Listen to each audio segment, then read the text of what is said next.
നമ്മൾ വർക്കിംഗ് വുമൺസിന് ഉണ്ടാകുന്ന ഏറ്റവും വലിയൊരു ടെൻഷനാണല്ലേ, അരി അരിക്കാനായിട്ട് ഒട്ടും സമയം ഉണ്ടാവില്ല. എന്നാൽ പിന്നെ ഇതുപോലെ ഒരു റെസിപ്പി ട്രൈ ആക്കി നോക്കിക്കോളൂ. അതിനായിട്ട് ഒരു മിക്സിയിൽ വലിയ ജാർ എടുക്കണം. ഇത് തലേദിവസം ബാക്കി വന്ന 1 കപ്പ് ചോറാണ് കേട്ടോ. ഇനി ചോറ് ബാക്കി വന്നാലും ടെൻഷൻ അടിക്കേണ്ട ആവശ്യമില്ല. അതിലേക്ക് 1 കപ്പ് ഗോതമ്പിൻ്റെ പൊടി ഞാൻ ചേർത്ത് കൊടുത്തിട്ടുണ്ട്. അതുപോലെ ഒരു 1/2 ടേബിൾ സ്പൂണോളം ഉപ്പ് ചേർത്ത് കൊടുത്തിട്ടുണ്ട്.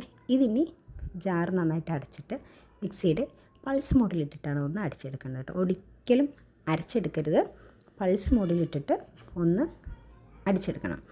ഇതുപോലെ സോഫ്റ്റ് ആയിട്ടുള്ള ഒരു പുട്ടിൻ്റെ മിക്സ് നമുക്ക് കിട്ടും. ഇനി ഇതൊന്ന് സ്റ്റീം ചെയ്തെടുക്കാം കേട്ടോ.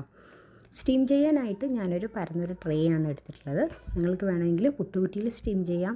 അതുപോലെ തന്നെ ചിരട്ടപ്പുട്ടിൻ്റെ മൗൾഡില്ലേ, അതിലും സ്റ്റീം ചെയ്തെടുക്കാം. ഇനിയിപ്പോൾ ഇതിലേക്ക് കുറച്ചധികം തേങ്ങ ചിരവിയത് ചേർത്ത് കൊടുക്കുന്നുണ്ട്. തേങ്ങ ചിരവിയും കൂടി ചേർത്തിട്ട് ഒരു 5 to 10 മിനിറ്റ് ഒന്ന് സ്റ്റീം ചെയ്തെടുക്കണേ. സ്റ്റീം ചെയ്തതിന് ശേഷം ഇതുപോലെയാണ് കിട്ടിയത്. ഇതിപ്പോൾ ഞാൻ ട്രെയിൽ ചെയ്തത് കൊണ്ട് ഷേപ്പ്ലെസ് ആയിട്ടാണ് എനിക്ക് കിട്ടിയത് കേട്ടോ.